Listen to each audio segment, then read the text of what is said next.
ভারত আমাদের প্রতি, এখানে মার্কিন যুক্তরাষ্ট্রের অধ্যাপক ইমতিয়াজ সাহেবরা তো একচোখা কথা বলে, এখানে মার্কিন যুক্তরাষ্ট্র যেরকম নিঃস্বার্থ প্রেমিক হিসাবে আমাদেরকে জ্ঞান দেয় না, রাশিয়াও দেয় না, চায়নাও দেয় না, ভারতও দেয় না। জীবিত থাকতে কোনোদিন মৌলানা ভাসানীকে একটু অশ্রদ্ধাপূর্ণ কথা বলেননি।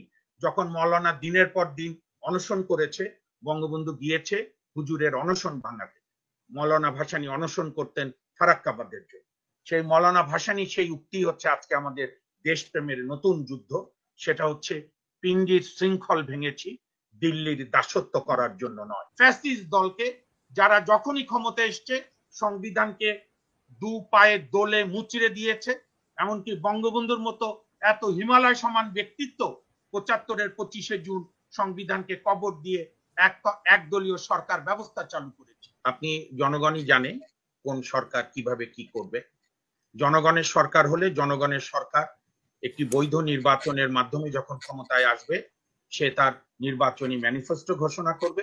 সেই ম্যানিফেস্টোে যে দল স্বাধীন সার্বভৌম পররাষ্ট্রনীতির কথা বলবে, আমরা যারা পেশাজীবী আইনজীবী আমরা দেখব কোন দল স্বাধীনভাবে ভারত সহ সমস্ত রাষ্ট্রের সঙ্গে মর্যাদা রেখে, সম্মান রেখে সম্পর্ক বজায় রাখে এবং আমাদের স্বার্থকে চূড়ান্ত রাখে, তখন সেই অনুযায়ী হবে।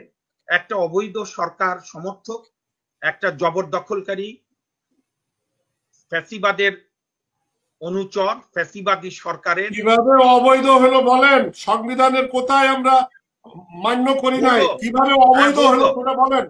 আপনি একজন আইনজীবী, এরকম অবাস্তব কথাবার্তা বলেন না, মানুষ শ্রদ্ধা করে না। মিস্টার আনোয়ারুল ইসলাম বলেন কিভাবে এটা ইলিগাল সরকার হলো, অবৈধ সরকার কিভাবে হলো? আপনার কাছে মিনতি করে জানতে চাচ্ছি। ঠিক আছে, আপনি জানবেন, আপনি ধৈর্য ধরা অভ্যাস করেন, কথা শোনা শেখেন। না না, উত্তর জানতে চাই, এগুলো বলেন।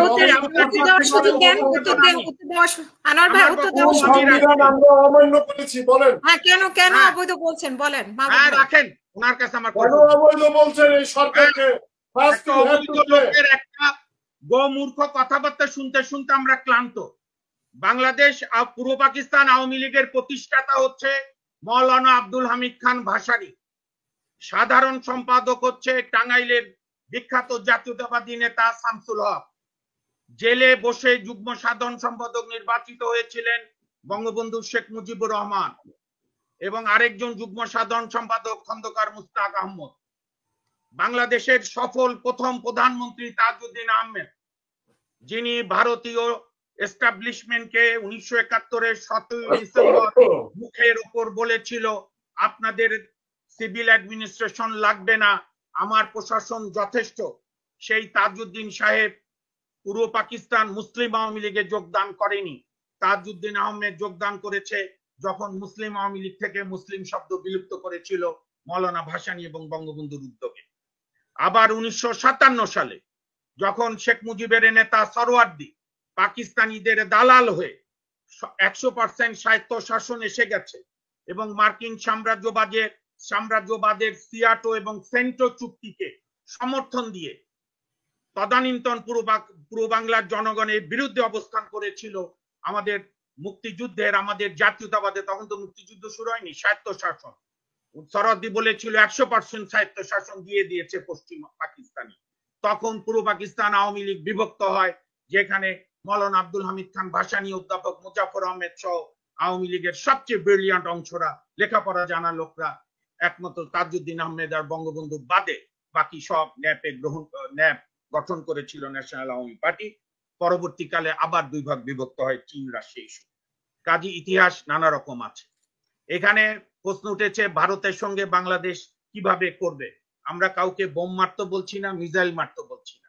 আমরা ১৯৭৪ সালে বঙ্গবন্ধু শেখ মুজিব যেভাবে ভারতের রক্তচক্ষু উপেক্ষা করে ওআইসি সম্মেলনে যোগদান করেছিল, হাসিনা আক্তার আপনি ইতিহাস পড়ে দেখবেন, ওআইসি সম্মেলনে যোগদানের আগে ভারতীয় এস্টাবলিশমেন্ট এবং তদানীন্তন ভারতের হাই কমিশনার বঙ্গবন্ধুকে গিয়ে দেখা করে বলেছিল আপনি ওআইসি সম্মেলনে যাবেন না।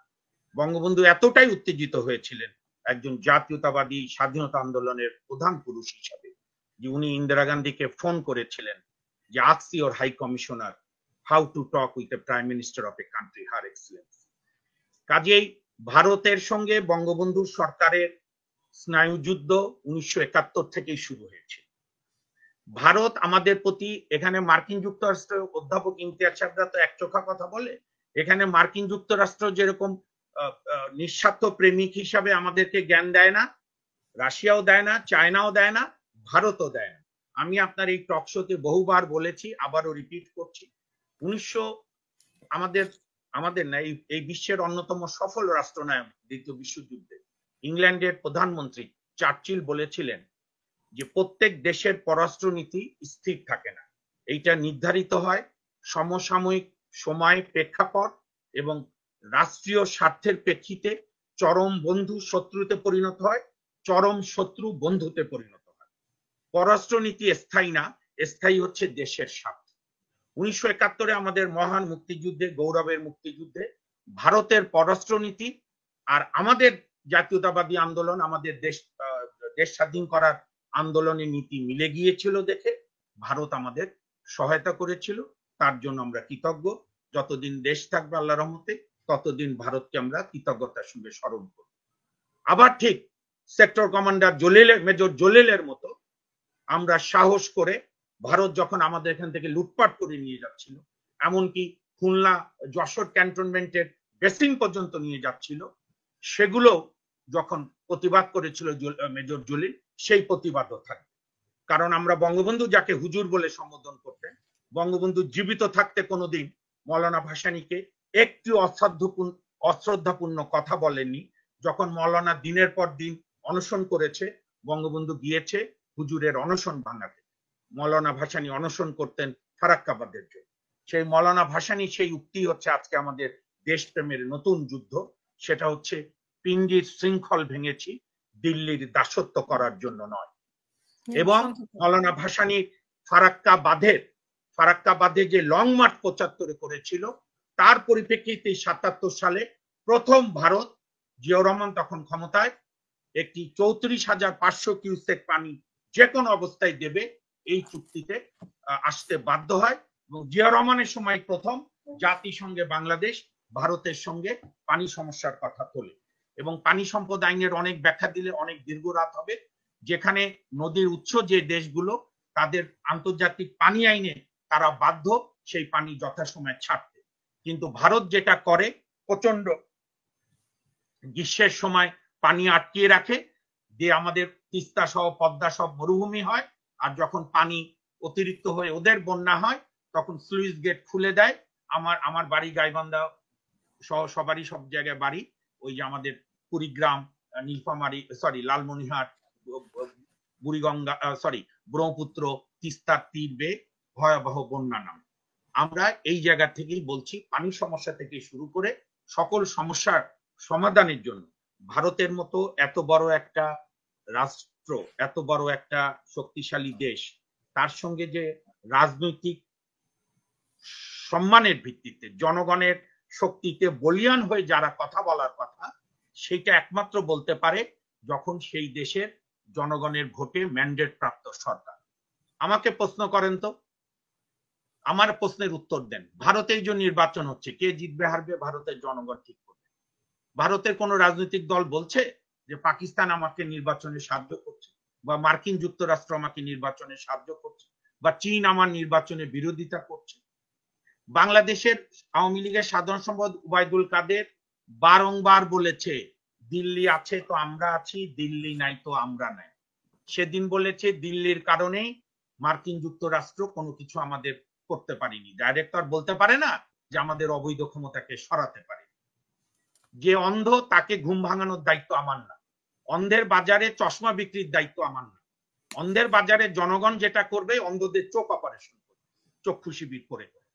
সুতরাং আপনার 2014 সাল থেকে বাংলাদেশের মানুষ ভোটাধিকার বঞ্চিত। 2001 এবং 2006 আওয়ামী লীগ থেকে 2001-এ যে লোকটিকে কেয়ারটেকারের অ্যাডভাইজার হিসেবে নাম দেওয়া হয়েছিল, যাকে 2007-এও আওয়ামী লীগ সহ মহাজোট থেকে দিয়েছিল প্রখ্যাত অর্থনীতিবিদ প্রফেসর ওয়াহিদুদ্দিন মামুন, যিনি কারো কাছে পরিচিত, সবার কাছে পরিচিত যে আওয়ামী ঘেঁষা বুদ্ধিজীবী, কখনই বিএনপি মামুন ভাই সংক্ষেপ করবেন আমি শুরুই করি। সেইখানে উনি বলেছে যে বর্তমান সরকার হচ্ছে একদলীয় অথরিটেরিয়ান গভর্নমেন্ট, যাদের ভোট লাগে না, খালি সো কল উন্নয়নের কঙ্কাল তারা তৈরি করে, এবং দেশ আজকে এই দুরবস্থার মধ্যে পড়েছে। তার মধ্যে আমাদের প্রত্যাশা, হোপ এগেইনস্ট হোপ, যে স্বাস্থ্য, শিক্ষা, প্রশাসন, বাংলাদেশ ব্যাংক যতটা সম্ভব এরা যেন দলবাজিটা কম করে। এটা আপনার শুক্রবারের the daily star, it's one party rule under a democratic framework, Syed Wahiduddin মাহমুদের বক্তব্য। কাজে যার প্রমাণ লাগবে ওয়াহিদুদ্দিন মাহমুদের কাছ থেকে শুনে। জনগণ, আমার দর্শকদের প্রশ্ন থাকবে যে আমার জ্ঞান তো কম, এই যে দাউদ ভাই থেকে শুরু করে যারা এসছেন, রফিকুল ভাই একটু বলেন এই সরকার কেন অবৈধ? আমি বলতে বলতে ক্লান্ত। এখন আমাদের করণীয় কি? আমাদের করণীয় হচ্ছে একটাই, জনগণের সংগ্রামকে ত্বরান্বিত করা, প্রত্যেককে যার যার আয়না দেখানো, এবং একটি ভোটের মাধ্যমে জনগণের সরকার নির্বাচিত করা।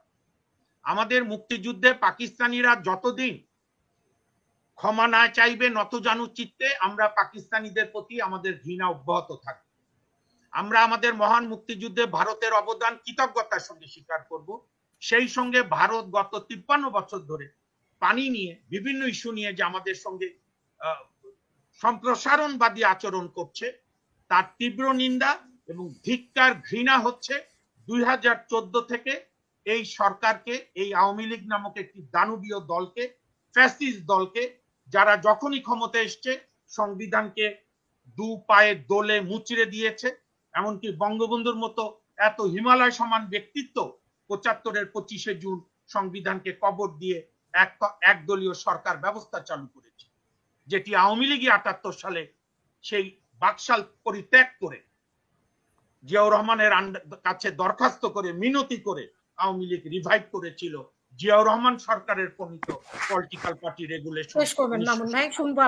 এবং আপনি জানেন বাংলাদেশে আওয়ামী লীগ একবারই বিলুপ্ত হয়েছিল, সেটি বঙ্গবন্ধু শেখ মুজিব করেছিল আওয়ামী লীগের চোর বাটপারদের অত্যাচারে অত্যাচারিত।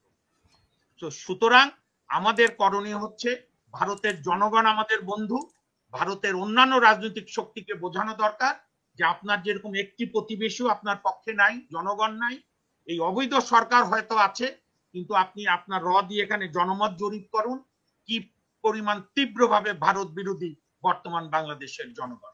আমি শেষ করি একটা কথা বলে, জার্মানি ফ্রান্সকে দখল করেছিল না 1939 সালে? দীর্ঘ 6 বছর ফ্রান্স ইংল্যান্ডে বসে ফ্রান্সের গভর্নমেন্ট পরিচালনা করেছিল না? কত লোককে হত্যা করেছিল নাজি হিটলার এবং মুসোলিনি। সেই ফ্রান্স, জার্মানি, ইটালি মিলে তখন ইউরোপীয় ইউনিয়ন হয়েছে। এটাও হচ্ছে ভারতের আমাদের এখানকার সকল বুদ্ধিজীবীদের পয়সা দিয়ে দিয়ে একটা মিথ তৈরি করেছে যে এই সরকারের বিরুদ্ধে কিছু বললেই তুমি বলবা পাকিস্তানি ভাবধারা। আরে পাকিস্তানের উচিত মাপ চাওয়া আমাদের কাছে, সমস্ত প্রতিবেশী মিলে ঐক্যবদ্ধ হয়ে ভারতকে বোঝানো যে তোমার এই আধিপত্যবাদ বন্ধ করো। ভারত যে আধিপত্যবাদ, এটা কাশ্মীরে গিয়ে বুঝুক যারা আওয়ামী লীগের লেসপেন্সার, এইটা গিয়ে হায়দ্রাবাদে দেখুক, এইটা গিয়ে সেভেন সিস্টার দেখুক। ভারত গঠিতই হয়েছে 1947 সাল থেকেই কাশ্মীর দখল করে, 72-এ সিকিম দখল করে। আর এখন দখলের সংজ্ঞা পাল্টেছে, যেটা সারোর ভাই বলেছে, এখন ফিজিক্যাল অ্যাপিয়ারেন্স আর কোনো জায়গায় লাগে না, এখন লাগে হচ্ছে তার পুতুল সরকার বসালে, যেটা আমেরিকা বিভিন্ন দেশে করে। আমার আমেরিকা, ভারত, রাশিয়া, চায়না কারোর সঙ্গে আমার প্রেমও নাই, আমার শত্রুতা নাই। আমার দেশের স্বার্থে যে বিরুদ্ধে কাজ করবে তার বিরুদ্ধে আমার লড়াই। চায়না একটা সুবিধাবাদী বেনিয়া দেশ, ওইটা পাকিস্তানিরা বুঝছে। 71-এ পাকিস্তানকে সাহায্যের কথা বলে করেনি, এই অবৈধ সরকার বিপদে পড়লে একেও করবে না। আর সোভিয়েত ইউনিয়ন তো হচ্ছে আওয়াজে চ্যাম্পিয়ন, ও কোন থেকে কি বলছে না বলছে কিচ্ছু যায় আসে না। এইখানে ভারত আমেরিকার সঙ্গে দেন দরবার করে বলেছে, ওই যে অজুহাত যেটা একটু আগে আমার বক্তা বলার চেষ্টা করলো, পাকিস্তান অমক সমক। আমাদের বক্তব্য, এতই যদি আপনাদের পাকিস্তানের প্রতি অ্যালার্জি থাকে, ন্যূনতম কূটনৈতিক সৌজন্য না রাখতে চান, পাকিস্তানি অ্যাম্বাসেডার ভোটের পরের দিন গিয়ে হাই কমিশনার ফুল দিল, হাস্যজ্জ্বল ভাবে প্রধানমন্ত্রী ফুল নিল কেন? পাকিস্তানের সঙ্গে ডিপ্লোম্যাটিক রিলেশন রেখেছেন।